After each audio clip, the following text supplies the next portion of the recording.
వంతులు వేసుకుని అండగా నిలిచారు. అన్ని జాగ్రత్తలు కూడా తీసుకున్నాం. కాబట్టి ఖచ్చితంగా అన్ని జాగ్రత్తలు తీసుకుంటా. ఎందుకంటే ప్రాణం అంటే ఎవరికైనా తీపే. తెగించి పోరాటం వేరు, ప్రాణం అంటే ఎవరికైనా తీపే. తెగించి పోరాడతాం. అన్ని జాగ్రత్తలు తీసుకుంటా. ఎవరో ఆందోళన చెందరు.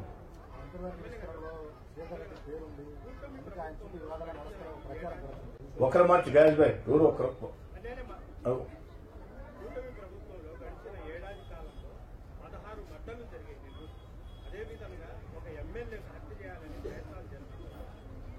సామాన్య ప్రజల పరిస్థితి ఇక్కడ పోలీసు పూర్తిగా వైఫల్యం చెందిందని ఉమ్మడి నెల్లూరు జిల్లా ప్రజలు మొత్తం చెప్తున్నారు. మీరు కూటమి ప్రభుత్వం తరఫున ఎమ్మెల్యేగా ఏం చెప్తారు? పోలీసులు ఎక్కడా వైఫల్యం చెందలేదు. రౌడీజం మీద ఉక్కు పాదం మోపారు. రౌడీలు అంటూ తెలుస్తున్నారు చంద్రబాబు గారి ఆదేశాలతో.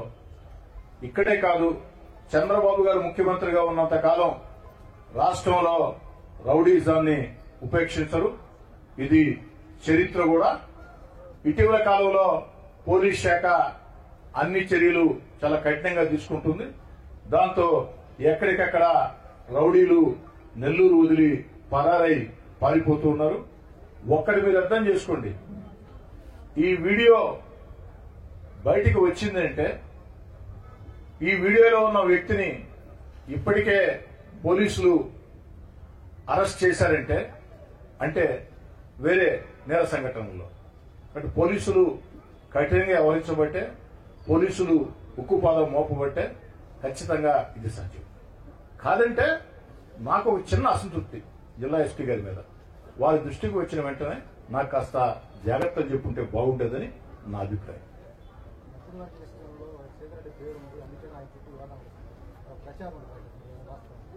మంత్రివర్గ విస్తరణలో కోటమిరెడ్డి శ్రీధర్రెడ్డి పేరుంది, అందుకే చుట్టూ వివాదాలు ఉన్నాయంటే దానికి నా కాడ సమాధానం లేదు.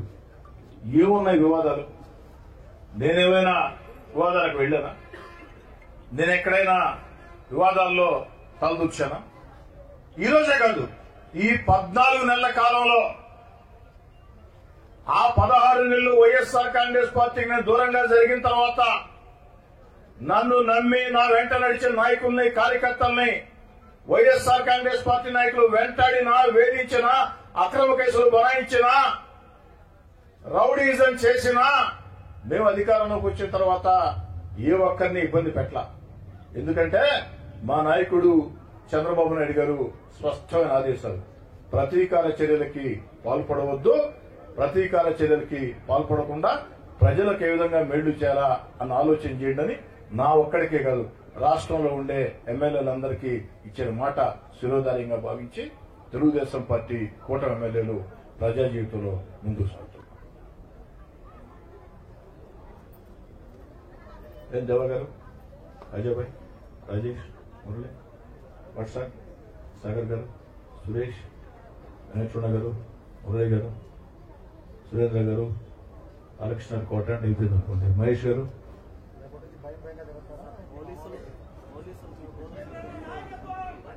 బాలకృష్ణ గారు, రామాయణం అంతా ఈయన సీత రాముడికి ఏమవుతుందని అడిగితే ఎలా ఉంటుందో మీరు అడిగిన ప్రశ్న అలా ఉంది. భయం సినిమా డైలాగ్ కాదు బాలకృష్ణ గారు, మీకు కూడా నేను ఇప్పటి నుంచి కాదు, కళాశాల అప్పటి నుంచి తెలుసు. కాబట్టి భయం నా రక్తంలో లేదని నేను మళ్లీ చెప్పాల్సిన అవసరం లేదు. భయం ఒక్క వెంట్రుకలో ఉన్నా 16 నెలల అధికారాన్ని వదులుకొని జగన్ రెడ్డి గారిని ధిక్కరించి వీధుల్లోకి వచ్చి పోరాటం చేయాలి. ఇలాంటి రౌడీల్ని, ఇలాంటి గూండాల్ని, ఇలాంటి బెదిరింపుల్ని జీవితంలో ఇన్ని చూసి ఉండ.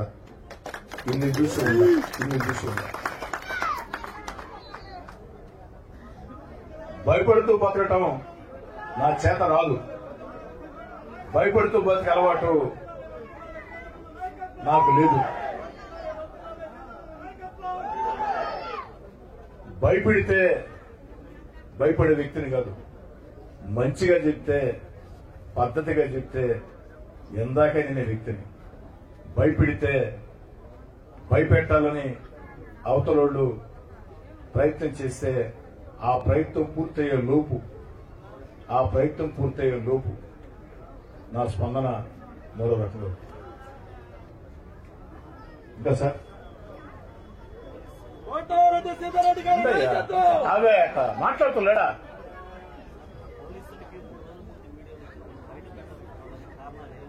అది మీరు చెప్పాలి సురేంద్ర గారు, నేను చెప్పడం కాదు కదా. నిన్న ఎస్పీ గారే స్వయంగా చెప్పారు కదా, 3 రోజుల ముందే ఈ వీడియో మా దృష్టికి వచ్చిందని.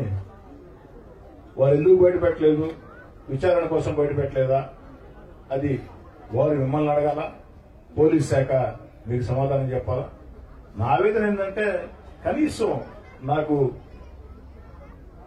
అలర్ట్ చేస్తుంటే బాగుండేది, జాగ్రత్తలు మనం చెప్పుంటే బాగుండేది అన్న బాధ అయితే.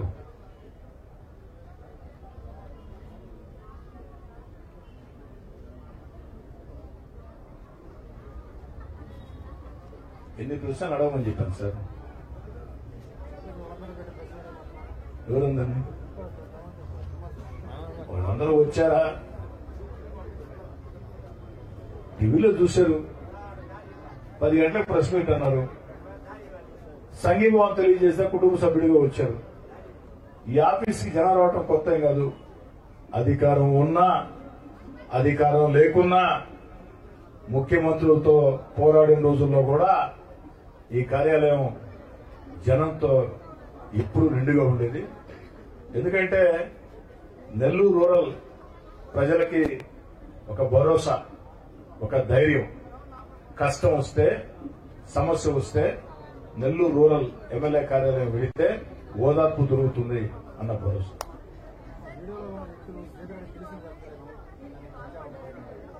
బాలకృష్ణ గారు ఒకరిద్దరు తెలుసు. అంటే నాకు తెలిసిన వాళ్ళంతా మా వాళ్ళేనా? నేను అడిగేది ఏమిటి, వీడియో నిజమా కాదా? ఎవరో కాదనే సత్యం, వీడియో నిజమని. మరి వీడియో నిజమైనప్పుడు రూరల్ ఎమ్మెల్యేని చంపితే డబ్బు అన్నప్పుడు ఆ డబ్బు ఇస్తామని చెప్పారు. అది తెలా. నెల్లూరు రూరల్ నియోజకవర్గంలో ప్రతి కుటుంబంతో నాకు అనుబంధం ఉంది. వివిధ పార్టీ నాయకులతో బంధాలు, అనుబంధాలు, స్నేహాలు ఉన్నాయి. నేను ఎన్నికల వేళ మాత్రమే రాజకీయాలు, ఎన్నికలు పూర్తయిన తర్వాత రాజకీయాలు చేసే వ్యక్తిని కాదు. ఎన్నికలు పూర్తయిన తర్వాత కష్టం వస్తే ప్రజలకు ఉపయోగపడటం, ఇబ్బంది ఉంటే ఆ ఇబ్బందులు ఉండటం, సంతోషం ఉంటే ఆ సంతోషం ఉండటం, అదొకటే. కాబట్టి నాకు వాడెవరూ తెలియదు అని నేను చెప్పడం లేదు. ఒకరో ఇద్దరు నాకు తెలుసు. అది మీరు కనిపెట్టాలా?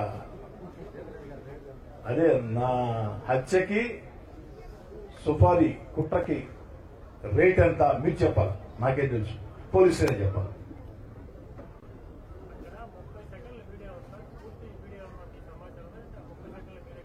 మీరు ఇచ్చిన వీడియో నాకది, మీడియా ఇచ్చిన వీడియో.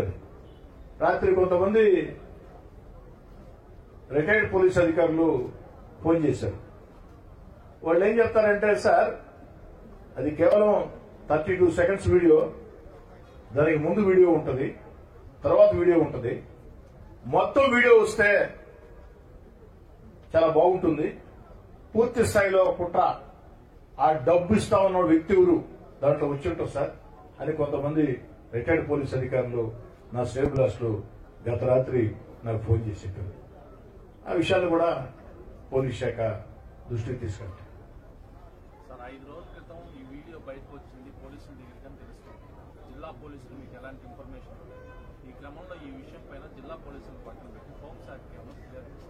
హోంమంత్రి రాత్రి ఈ సంఘటన టీవీలో వచ్చిన తర్వాత మంత్రులు మాట్లాడారు, హోంమంత్రి గారు మాట్లాడారు, పల్లా శ్రీనివాసరావు గారు మాట్లాడారు, ముఖ్యమంత్రి గారు మాట్లాడుతున్నారని చెప్పని ఖచ్చితంగా వారి నోటీసులో అన్ని విషయాలు కూడా పెడతాం.